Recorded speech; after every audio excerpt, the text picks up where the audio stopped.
Break ನಂತರ ಮತ್ತೆ ಸ್ವಾಗತ. ಕಾಫಿನಾಡಿನಲ್ಲಿ ಮತ್ತೊಂದು ನೈತಿಕ ಪೊಲೀಸ್ಗಿರಿ ಆರೋಪ ಕೇಳಿ ಬಂದಿದೆ.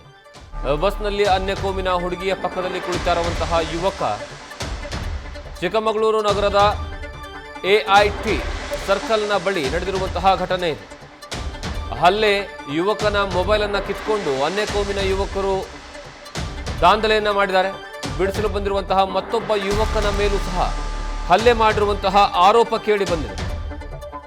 ಘಟನಾ ಸ್ಥಳಕ್ಕೆ ಬಸವನಹಳ್ಳಿ ಪೊಲೀಸರು ಭೇಟಿಯನ್ನ ಕೊಟ್ಟು ಪರಿಶೀಲನೆಯನ್ನು ನಡೆಸಿದ್ದಾರೆ.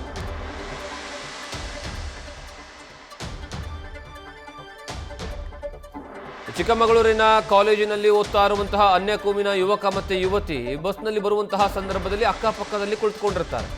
ಯುವಕ ಮತ್ತು ಯುವತಿ ಬಸ್ನಲ್ಲಿ ಅಕ್ಕಪಕ್ಕ ಕುಳಿತುಕೊಂಡಿರುವಂತಹ ಕಾರಣಕ್ಕಾಗಿ ಅನ್ಯ ಕೋಮಿನ ಹುಡುಗಿಯ ಪಕ್ಕದಲ್ಲಿ ಯಾಕೆ ಕುಳಿತಿದ್ಯಾ ಅಂತ ಪ್ರಶ್ನೆಯನ್ನ ಮಾಡ್ತಾನೆ ಒಬ್ಬ ವ್ಯಕ್ತಿ.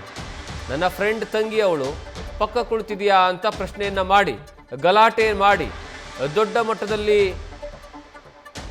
ನೈತಿಕ ಪೊಲೀಸ್ಗಿರಿ ಮಾಡುವಂತಹ ಕೆಲಸವನ್ನ ಮಾಡಿರುವಂತಹ ಆರೋಪ ಕೇಳಿ ಬರ್ತಾ ಇದೆ.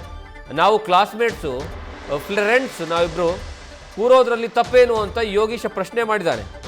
ಆ ಪ್ರಶ್ನೆ ಮಾಡಿರುವಂತಹ ಕಾರಣಕ್ಕಾಗಿ ಆ ವೇಳೆ ಯೋಗೀಶ್ ಮತ್ತು ಸಾಹಿಲ್ ಇಬ್ಬರ ನಡುವೆ ಮಾತಿನ ಚಕಮಕಿ ನಡೆಯುತ್ತೆ.